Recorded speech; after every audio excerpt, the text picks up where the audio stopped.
Hello and welcome to Swarajya Standard. This is your host Karan Kamble. In today's episode, we're going to talk about the Richa Bharti case.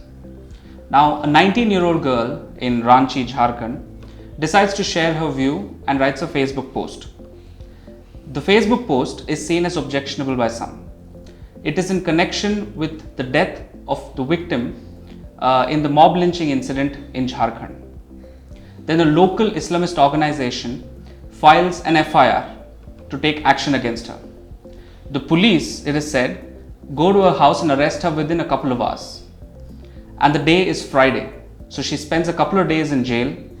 And then later, when she gets a hearing in court, the judicial magistrate grants her bail on the condition that she distributes 5 copies of the Quran to the local Islamist organization and 4 other libraries. Now, in this issue, there are quite a few absurdities. But the couple of ones that we want to highlight today is you can get thrown in jail for just airing your view on social media. That's one. And the second is the attitude of the state or agents of state, where they go well out of their way where they don't need to as a matter of appeasement. So to help break down this issue, we have with us Jaggi. Jaggi, these are the two aspects. First, I want you to tackle the freedom of speech issue. What is it that makes us so uncomfortable or difficult for us to get a hang of the issue in India? The problem is simple. Somebody may raise something unobjectionable, may say something that other people do not like. Fine, there are sections in the IPC in which you file an FIR, right. You investigate the matter and then do. Here the first thing they did was straight up put her in jail. Right. And on a weekend. So for 2 days she spends time in jail, right, without recourse to the law.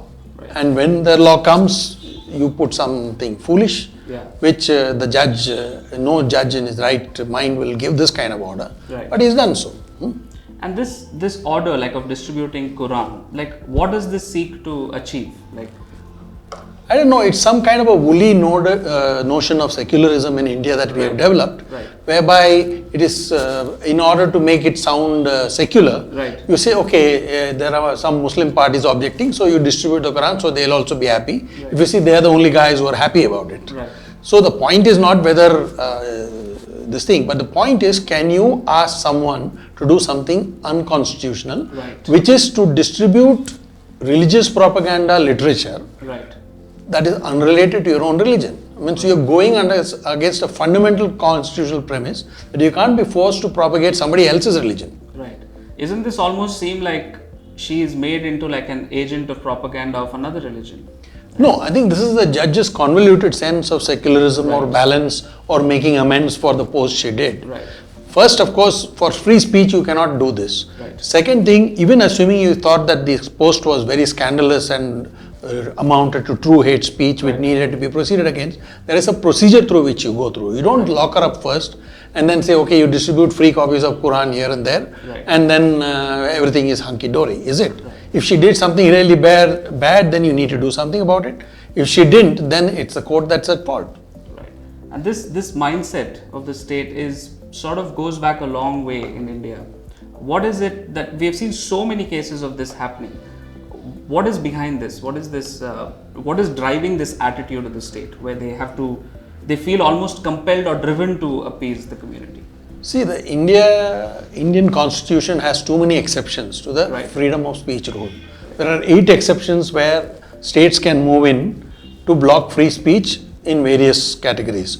A mere feeling that something may disrupt law and order can actually force, some community can force the police to do something which is not constitutional but not intended under the constitution. And so magistrates, if they are not very sensitive, can happily take the police version and say, oh, this will disrupt peace and block anybody's freedom of speech. That's what seems to have happened here, and he has probably thought he was being clever by trying to defuse the situation by putting this kind of condition. But it goes against the even more fundamental right to freedom of religion. Right. And it's unfortunate that this sort of extends to other branches as well, like the mainstream media that likes to also play the same thing. There's also Raghuram Rajan's sort of recommendation of like Islamic banking, So how come this tends to pervade sort of other levels of society as well? What this suggests is that if you have a very vocal minority, right. I think in secular democracies, people tend to pay more attention to them right. than to the voice of normal logic and reason. Right. So they tend to think that they are more liberal if they listen to voices from the fringe. Right. Which is what even the Hindu fringe is learning, that the more you make yourself a nuisance, the more people listen to you. Right. Whereas the right way to go about it is to go rationally so that all fringe is moved away from the center. Right. And it is the center that rules properly. Right. And now it seems like point scoring is what has taken precedence over other things as well. So people look to do this in order to come out looking great. Yeah, I think since the left took on itself the job of awarding certificates, or who is secular, who is communal, right. who is this or who is that, I think people feel an innate need to be part of that list. Right. And so they go out of the way to do something which is not mandated by the constitution, right. or in fact even goes against its spirit. Right. And now the girl has actually refused to comply with the order. So how do you see this playing out? I think this is the right thing to do. Right. I mean, no court in its right mind should be asking somebody to distribute religious literature.